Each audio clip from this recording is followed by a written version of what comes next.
Imagine sitting in a busy restaurant. The smell of food surrounds you. The clatter of plates fills the air. Laughter bursts from every corner. And then a young waiter approaches your table. He serves without a word. He does not greet you. He does not answer questions. You laugh. You mock. You whisper to your friends. What kind of waiter cannot even speak? But what if the same man you humiliated, the same man you ridiculed, becomes the only reason you are still alive? What if when fire tears through the restaurant, when smoke chokes the air, when every exit is swallowed by flames? It is that silent waiter, the one you thought was weak, useless, unworthy, who risks his life to guide you out. What will you see in his eyes then? Compassion? Strength? Or a mirror reflecting your own cruelty? Stay with the story until the end, because once you hear what happened in that burning night, you will never look at silence the same way again. The restaurant was alive with noise. Plates clattered. Laughter echoed from the far. Tables, the smell of roasted garlic and sizzling meat filled the air. In the corner, a young waiter moved quickly between the tables. His tray trembled slightly, but his hands never failed. He placed the dishes with quiet precision. No greeting, no words, only a gentle nod. The customers noticed. Whispers began to rise. Why does he not speak? One man muttered, smirking. Another leaned back in his chair and laughed. A waiter who cannot talk. What use is he? The group chuckled louder this time. Their eyes followed him. Taunting, the waiter felt their gaze like thorns on his skin. He lowered his head. His breath shallow. The world became sound without meaning. He heard their voices, sharp like broken glass, yet he stayed. Silent, he focused on the weight of the tray in his hands. The cool surface pressed against his fingertips. The smell of spilled wine reached his nose. A glass had tipped over, dripping red onto the table.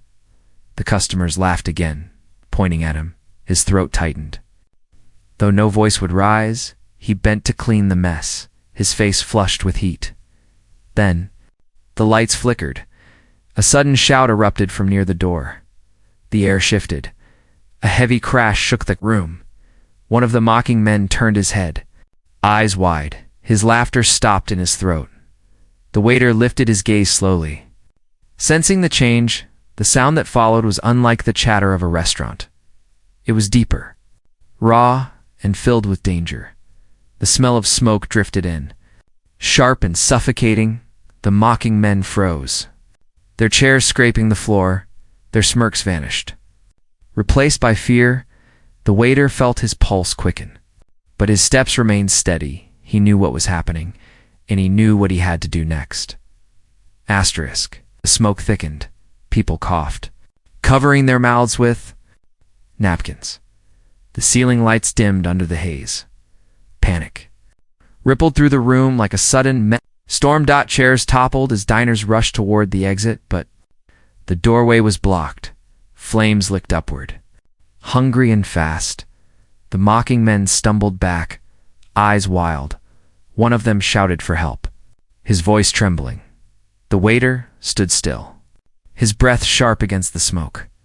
He listened, not with ears alone, but with every part of his body. The crackle of fire, the rush of frightened footsteps, the faint sound of air pushing through a side corridor. He turned, moving with certainty, his feet pressed firmly on the wooden floor. He waved his hands, sharp and deliberate, beckoning the trapped men. At first, they hesitated, confused, but the fire roared louder, and fear broke their pride. They followed him. Coughing and stumbling, the waiter led them through the narrow service passage. The air was heavy with ash, the walls pressed close, the darkness suffocating, yet the waiter's movements were steady, unshaken. He knew these halls better than anyone. Behind them, the fire chased with furious heat. The mocking men's laughter was gone, only gasps. Coughs and the pounding of desperate footsteps remained. The waiter pushed forward, guiding them toward the faint glow of safety. Asterisk. The glow ahead grew brighter.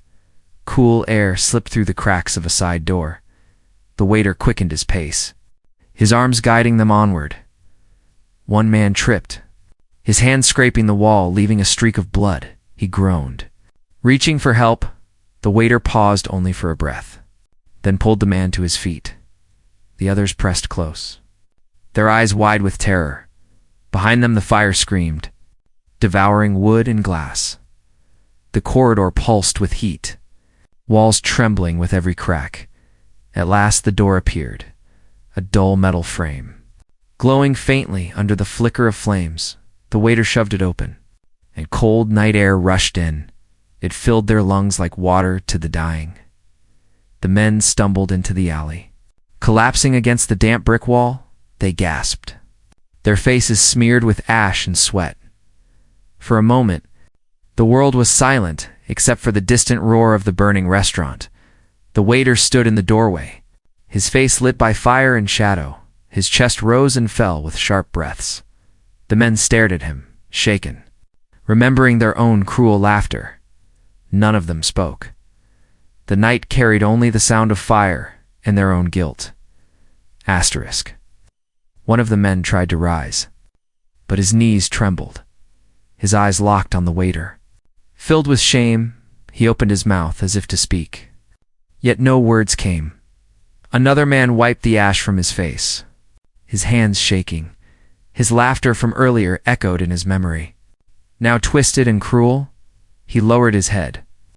Unable to meet the waiter's gaze, the fire crackled louder behind them. Swallowing the restaurant whole, sparks flew into the night sky like shattered stars. The waiter stepped forward, his shadow stretching across the alley. His hands moved slowly, forming shapes in the air. The men stared, confused, until they understood he was asking if they were hurt. Their silence deepened. The waiter's breath was steady now, though smoke still clung to his clothes. His eyes glistened, not with anger, but with something heavier, compassion. The men exchanged uneasy glances. They had mocked the very man who had saved their lives. The weight of it pressed harder than the smoke had. From the distance, sirens wailed, drawing closer. The red lights began to glow at the far end of the street. The men turned back to the waiter, but he had already stepped away.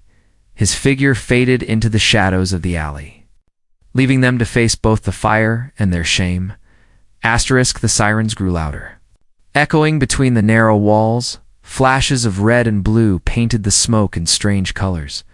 Firefighters rushed past, their boots striking the ground with force. They shouted to one another, carrying heavy hoses toward the blaze. Water roared as it struck the flames. Hissing like 1,000 snakes, the men shielded their eyes from the spray, their clothes drenched, yet their thoughts were not on the fire anymore. They searched the alley, desperate to see the waiter again, but he was gone. Swallowed by the night, only his memory lingered, sharper than the smoke in their lungs. One man clenched his fists, guilt twisting inside him. Another whispered a prayer under his breath, his voice breaking. The youngest of them covered his face, ashamed to be seen weeping. The fire raged, but it was no longer the only thing that burned. Their pride, their cruelty, their laughter now ashes in their hearts. The city hummed beyond the alley, unaware of the lives that had shifted, unaware of the mute waiter who had walked away unseen. Yet in the silence he left behind, the men understood something they had never known before. Respect could not be demanded. It was earned, and dignity could not be mocked, for it endured even in flames. Asterisk. The men sat in silence, their backs pressed against the cold bricks. Every crackle of the dying fire felt like an echo of their own guilt. The street beyond the alley began to fill with curious onlookers. Faces peered through the smoke, whispering questions. Pointing at the blaze, reporters lifted cameras, their flashes cutting through the night air. The men shrank under the light, their shame exposed. One of them opened his mouth to speak to a firefighter, but his voice faltered. He remembered how easily he had laughed at the waiter, how sharp and cruel his words had been. Now, no words would come. The sound of boots approached from behind. A police officer stood before them, his eyes scanning their soiled clothes. "Are you hurt?" he asked firmly. The men exchanged glances, but none of them answered. Their throats were tight, their breaths shallow. The officer frowned, but before pressing further, he moved toward the fire crews. The men were left alone again. Though not truly alone, the waiter's presence still lingered in their minds. They could almost see him, standing in the doorway, framed by firelight, unbroken. The image clung to them like smoke that would never wash away, and deep inside, each man knew this night would follow him forever. The flames began to weaken under the relentless spray of water. The roar softened into a dull crackle. Like an old fire struggling to breathe, steam rolled through the air. Mingling with the thick smoke, the crowd at the street's edge murmured, restless and curious.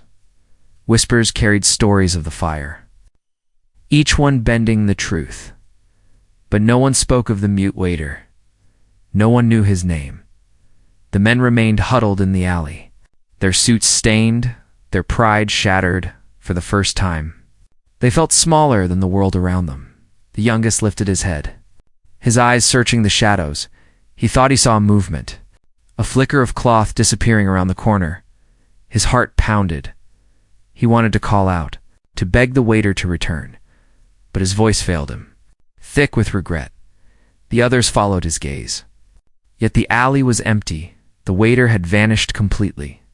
Only the scent of smoke, the weight of silence, and the memory of his steady hands remained.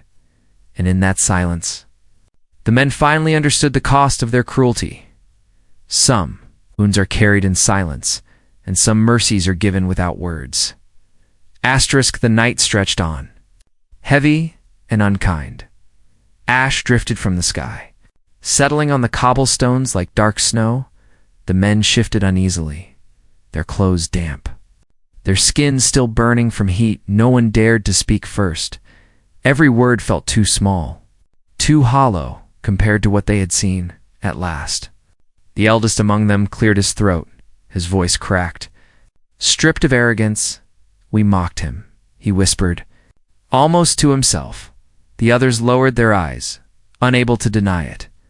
We mocked him, and he saved us. His words hung in the smoke, sharp as broken glass. The youngest covered his face with trembling hands. A soft sob escaping, none offered comfort. The truth itself was punishment enough. A fireman approached, his uniform streaked with soot. "You should get checked by the medics," he said firmly. The men nodded, but their movements were slow, lifeless. They rose to their feet, leaning on one another for balance. As they walked toward the flashing lights, the crowd parted to let them through. Eyes followed them, but no one knew what they had done, or what had been done for them. The secret burned only in their chests, and though the fire behind them would fade, the memory of the waiter's silence would not. The medics guided them to a van, its doors wide open. Light spilling onto the street, cold metal stethoscopes pressed against their chests, gloved hands checked their pulses, their eyes, their burns. Yet none of the men felt the sting of wounds as deeply as they felt the weight of their shame. One medic asked a question, but the men gave only short, broken answers. Their thoughts were elsewhere, circling back to the quiet figure who had led them through fire, a figure who never spoke, yet said more in silence than they ever had in words. The eldest man stared at the ground, his hands clasped tight, knuckles white. "I will never laugh at silence again," he muttered. The others looked at him, but none challenged the vow. The youngest swallowed hard, his throat dry, his eyes fixed on the smoke rising above the ruined restaurant. Somewhere out there, the waiter walked alone, carrying dignity like a shield, and they, broken and ashamed, knew they might never see him again, but his image would remain, burned into memory, unshakable, like fire in the dark. The night slowly yielded to dawn. The first pale light of morning brushed the rooftops, turning the smoke into a gray veil. Fire trucks rumbled away, their sirens quiet now, leaving only the hiss of steam The crowd thinned. Footsteps fading into the waking city. The men sat on the curb in silence, their clothes heavy with soot, their minds heavier still. Every tick of time pressed, their guilt deeper. The eldest lifted his gaze to the brightening sky. His lips parted, but no words came. He realized that nothing he could say would matter. The others followed his stare, eyes hollow, chests rising with uneven breaths. They were alive. Yet each heartbeat carried a reminder of the man who had stood, tall when they had mocked him, the man who had faced the flames without fear, the mute waiter who had spoken through action, not sound. And though the fire had destroyed the restaurant, it had built something in them, a scar, a memory, a truth that would follow them beyond this night. Asterisk as the city fully awoke. The men finally rose to their feet, their shadows stretched long across the street, faint under the morning sun. The restaurant was nothing more than a husk, its windows blackened, its walls crumbling with smoke. Firefighters moved slowly among the wreckage, but the men's eyes searched elsewhere. They searched the alleys, the corners, the empty streets. The waiter was gone. Gone as quietly as he had lived, leaving no name, no thanks to claim, only silence. The youngest man pressed his hand to his chest, feeling the steady thump of his heart, a heart that beat because of the man he once mocked. The eldest closed his eyes. Drawing in the cool air, the scent of smoke lingered, sharp and bitter. Yet beneath it was something else, a sense of humility. They would carry it home, into their lives. Into every word they spoke from this day on, the mute waiter had given them more than their lives. He had given them a lesson carved into fire and silence, and though they might never see him again, his presence would follow them, unspoken yet eternal. The city moved on, unaware. But in the hearts of those men, dignity now had a voice, and it spoke louder than words ever could.